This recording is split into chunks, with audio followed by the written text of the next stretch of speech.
Paano nga ba mag-load ng AutoSweep account gamit ang Maya app? Una, buksan ang Maya app at i-login ang iyong account. Sa loob ng Maya app ay pumunta sa wallet account na makikita sa bandang taas ng screen.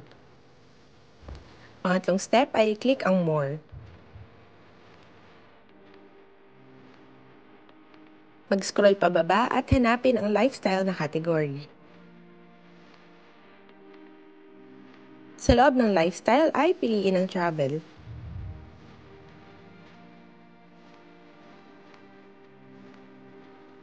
Sa loob naman ng travel ay piliin ang toll. Ngayon naman ay piliin ang AutoSweep.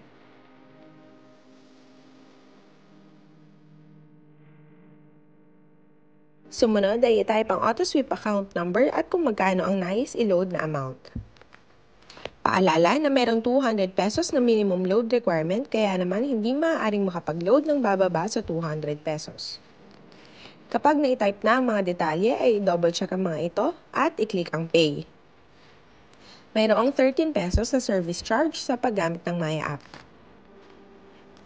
Pagkapindot ng Pay ay mapupunta sa page kung saan makikitang completed na ang inyong transaction. Para ma-check kung pumasok na ang niload na amount, buksan ang AutoSweep app at i-check ang balance. Para sa case na ito, 500 pesos na ang lumalabas na balance namin dahil nauna na namin itong loadan ng 300 pesos.